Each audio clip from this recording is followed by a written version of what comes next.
Hi, I thought I would jump in here because I was inspired by a couple of lessons that I had this week. And these two students on the same day were struggling with a very similar issue, and they were both related to mixed voice. So if that isn't a sign, I don't know what is. Here we are.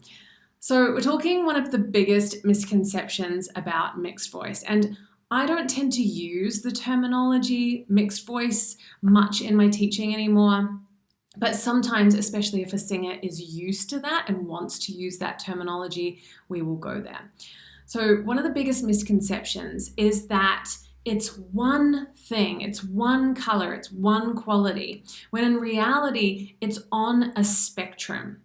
And because of that, the sounds and the sensations can be different, are different.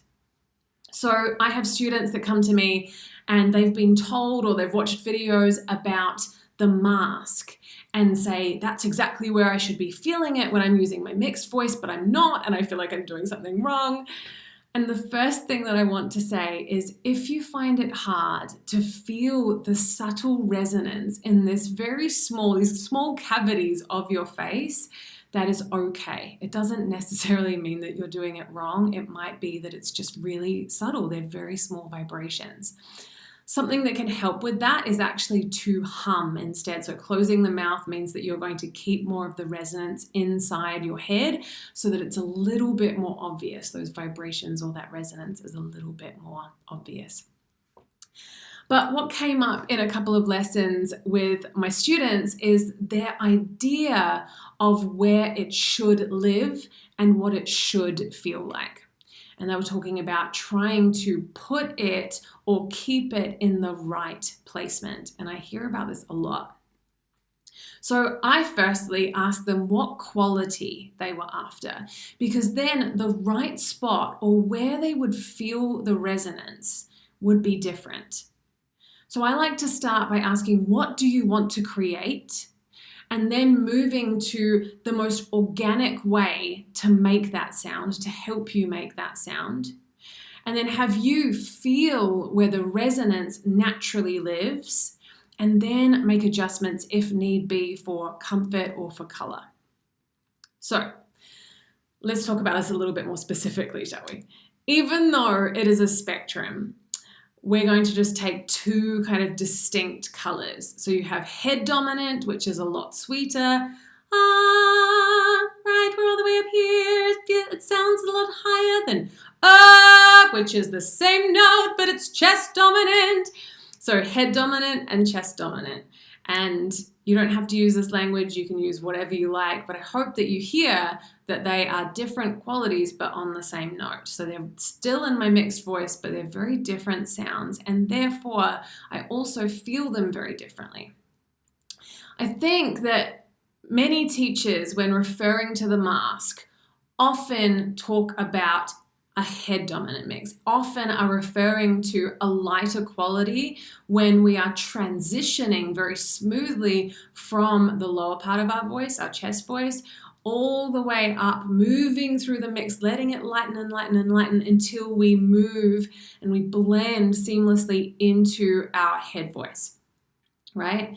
So when that happens, when we sing in that way, yes, we feel the resonance move from our mouth, our throat, our chest when we're low, all the way up our face, moving through this mask area and maybe up into the eyeballs. Some people feel it back here, up in the head when we get nice and high. So you can feel this by doing something like a siren. Ooh. I can feel that start to move down and up again. And it's very fluid. But when we're using a chest dominant mix, so belting, for example, we don't feel it in the same way or in the same place. So chest dominant mix, when we're doing something that is a lot more, it's got a heavier sound to it, it's stronger, it is often louder, we actually still feel some resonance in the mouth. Whereas when we're doing a head dominant mix, it's often already departed the mouth. It's already departed this lower area. And so it's felt more up here. But when we are doing a chest dominant mix, you will still probably feel some resonance inside the mouth. And chest dominant doesn't always live in the same spot either. So one of my students was doing this big, powerful sound, and in his words, he was saying that he was reaching a ceiling. And I hear this from a lot of you about trying to create a big, strong, powerful quality, but feeling like you can only go up a certain amount, and then you crack or then you strain, and it's not good. It's not fun. So we were working with, again, I was helping him make more organic sounds, helping him get there first to feel what space that would then live in. And he said that it felt like it was in a different room.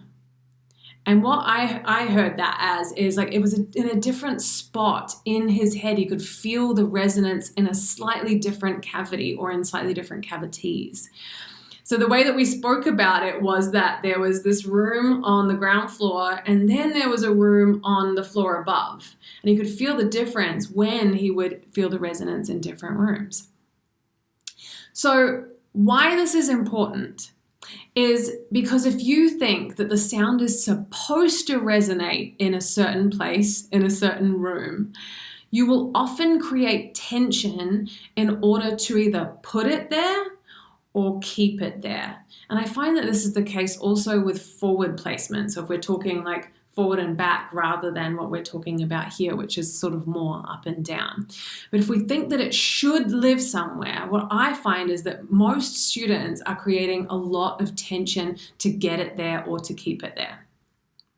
And with my singers, I have to change the way that I cue them. I have to change the way that they're thinking about it in order to have them create these different colors. So as I said, we're only doing sort of two very distinct colors, but there's everything in between as well. And so you can't expect that the same approach that works for head dominant mix is going to work for chest dominant mix and vice versa. Right? So I hope that this just kind of opens up a bit of a can of worms for you so that you're not thinking that mixed voice is this really one track, singular color, singular sound, singular sensation as well. And the mask is, it's just a point that we can feel some resonance in, but it's not the be all and end all. And not everybody will feel that subtle sensation. So, to recap, it's important that you decide what quality or what weight that you would like to use in that certain section of a song. And this kind of leads into training your oral imagination. So something that I'll do with my singers is get them to listen to the original artist, if that is the version that they are using and they are kind of using as a blueprint, right? And ask them questions about how they hear the singer's voice. So what characteristics would make it more head dominant versus more chest dominant, and then we go from there. You want to find a way of creating that sound organically and then feel for where that lives and adjust as needed. So I hope that just, as I said, opened your mind up a little bit. I hope if this has previously been a bit of a mystery to you, that it has shone some light on it and it's given you a different perspective or way of thinking about mixed voice. If you have any questions, please pop them down below. And if you want to see more from me, then on this YouTube channel, I actually have a bunch of free workshops over on my website. So I will put the link below in the caption so that you can check them out if you would like to. Otherwise, I hope that you have a brilliant week. Go have fun.